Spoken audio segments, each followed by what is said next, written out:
Hi Mark, I'm Doris Wang Yaxing. My student number is S04411031. I'm the sophomore. This week's TED Talk is David Casarett, a doctor's case for medical marijuana. I would like to tell you about the most embarrassing thing that has ever happened to me in my years of working as a palliative care physician. This happened a couple of years ago.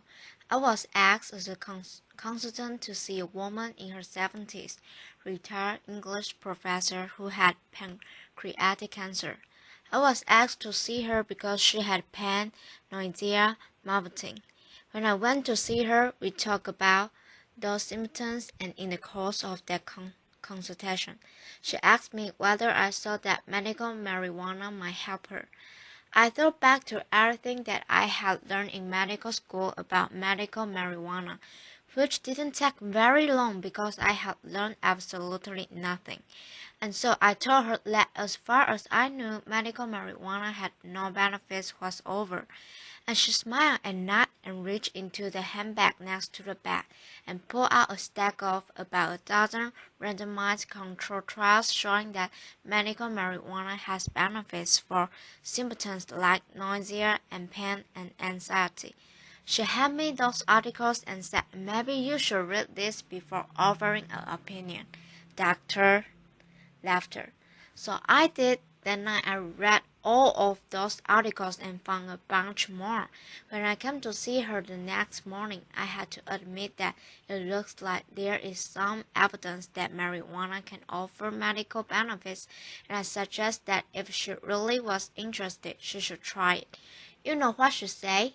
This 73-year-old retired English professor? She said, "I did try it about 6 months ago. It was amazing. I've been using it every day since. It's the best drug I've discovered. I don't know why it took me 73 years to discover this stuff. It's amazing." Laughter. That was the moment at which I realized I need to learn something about medical marijuana because what I was prepared for in medical school bore no relationship to reality. So I started reading more articles. I started talking to researchers. I started talking to doctors. And most importantly, I started listening to patients. I ended up writing a book based on those conversations. And that book really revolved around three surprises. Surprises to me, anyway. One, I already alluded to that there really are some benefits to medical marijuana.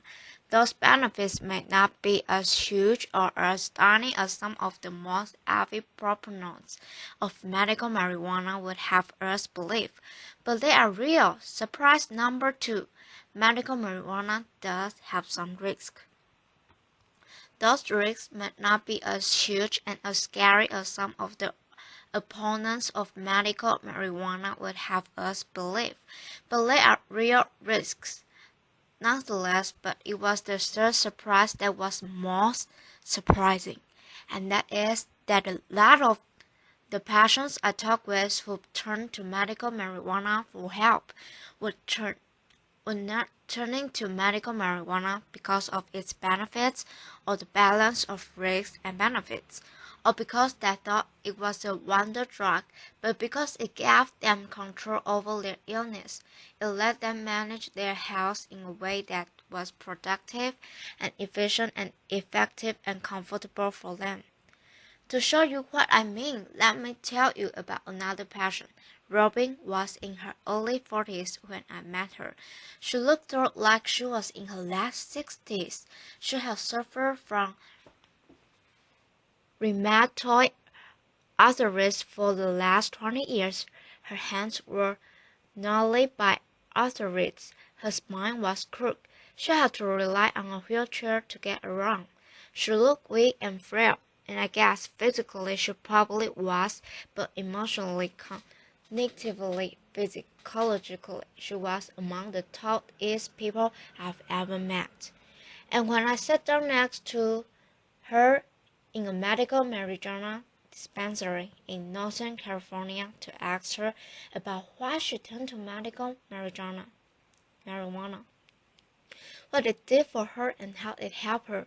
She started out by telling me things that I had heard from many patients before.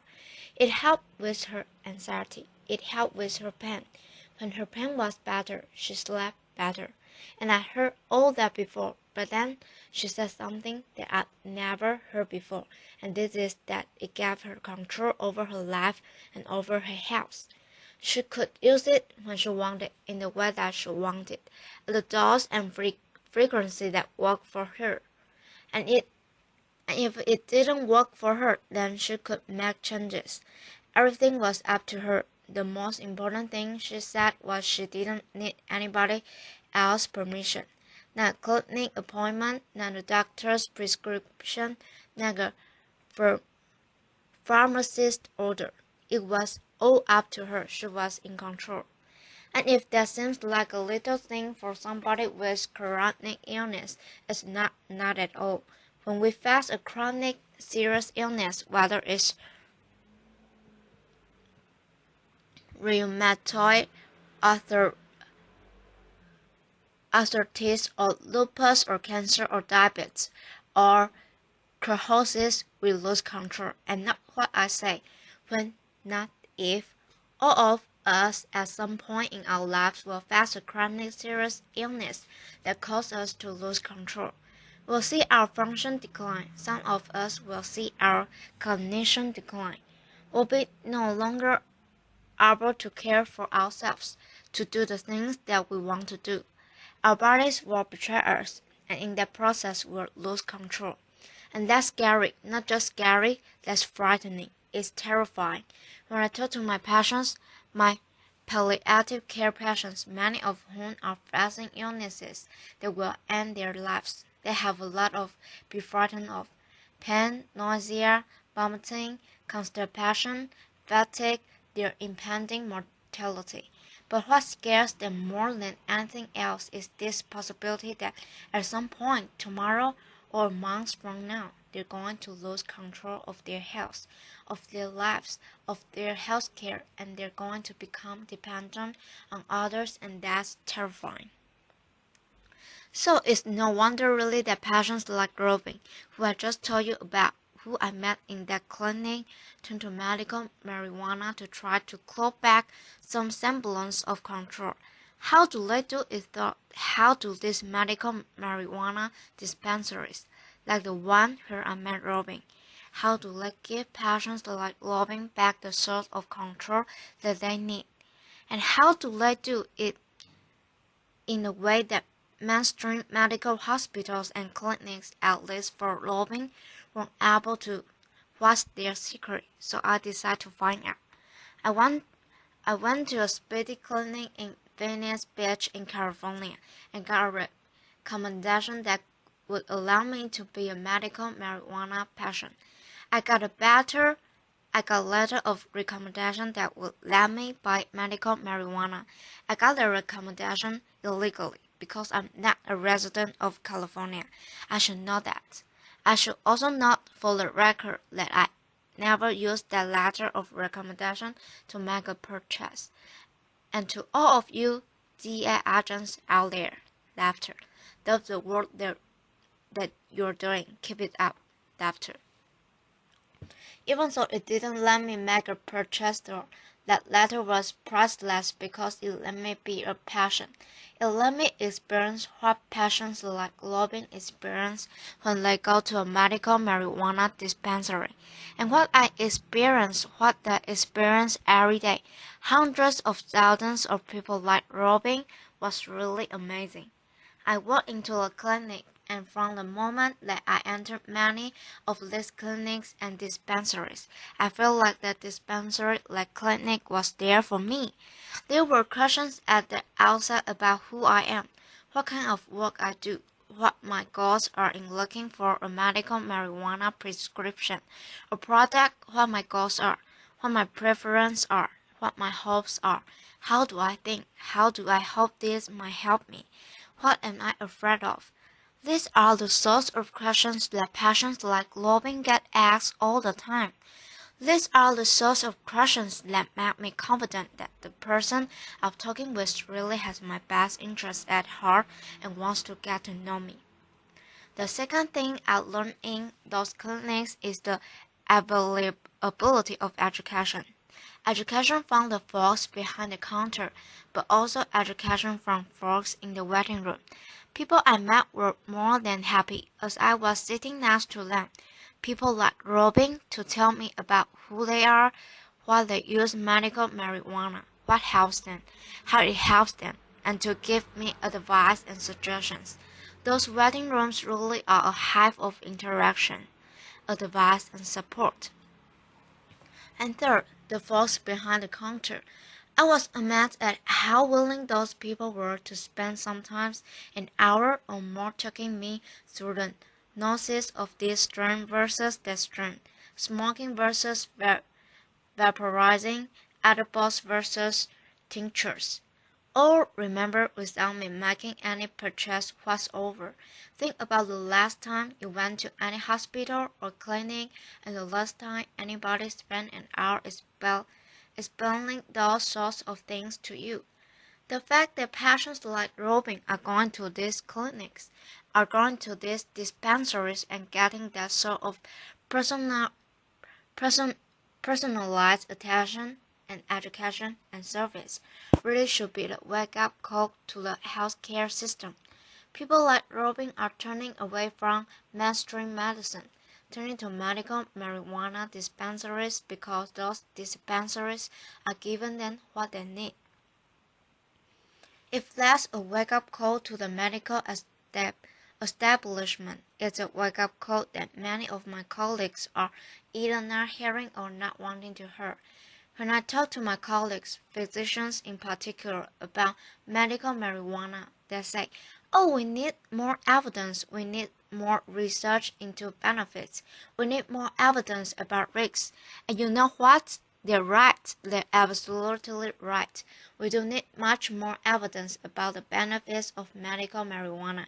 We also need to ask the federal government to reschedule marijuana to Schedule 2 or to deschedule it entirely to make that research possible.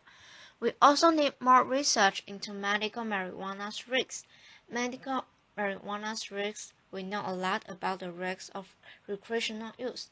We know next to nothing about the risks of medical marijuana, so we absolutely do need research. But to say that we need research and not that we need to make any changes, not is to miss the point entirely. People like Robin on seeking out medical marijuana because that thing is a wonder drug, or because that thing is entirely risk-free. They seek it out because the context in which it's delivered and administered and used gives them the sort of control they need over their lives. And that's a wake-up call we really need to pay attention to.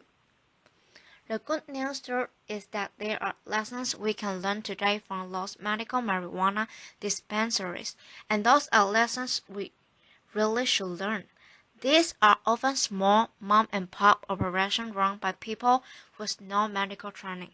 And while it's embarrassing to think that many of these clinics and dispensaries are providing service and support and meeting patients' needs in ways that billion-dollar healthcare systems aren't, we should be embarrassed by that.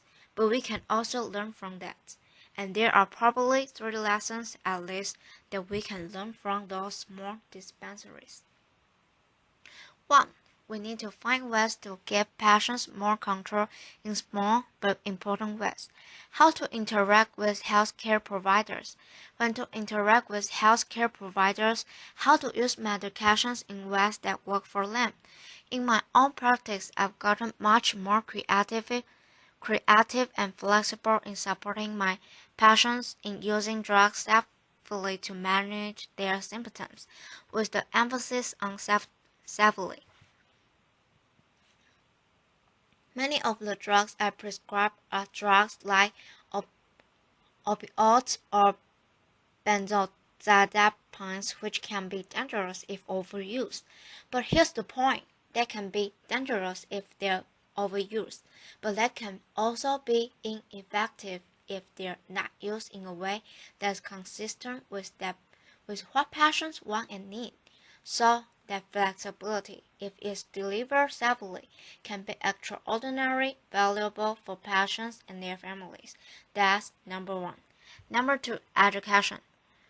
Huge opportunity to learn from some of the tricks of those medical marijuana dispensaries to provide more education that doesn't require a lot of physician time necessarily, or any physician's time, but opportunity to learn about what medications we're using and why prognosis, trajectories of illness, and most importantly, opportunity for patients to learn from each other.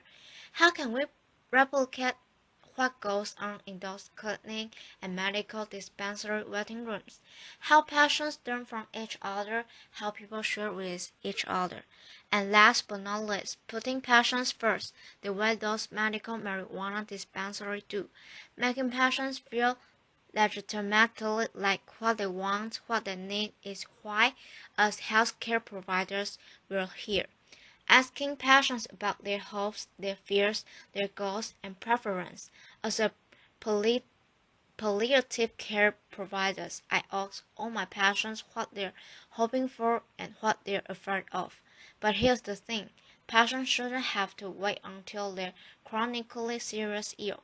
Over near the end of life, they shouldn't have to wait until they're seeing a physician like me before somebody asks them, what are you hoping for? What are you afraid of? That should be back into the way the healthcare is delivered. We can do this, we really can. Medical marijuana dispensaries and clinics all across the country are figuring this out. They're figuring this out in ways that larger, more mainstream health systems are years behind. But we can learn from them, and we have to learn from them.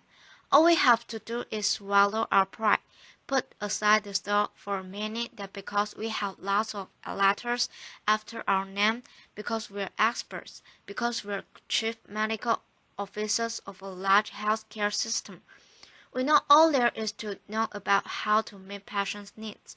We need to swallow our pride. We need to go visit a few medical marijuana dispensaries. We need to figure out what they're doing. We need to figure out why so many patients like Robin are leaving our mainstream medical clinics and going to this medical marijuana dispensary instead.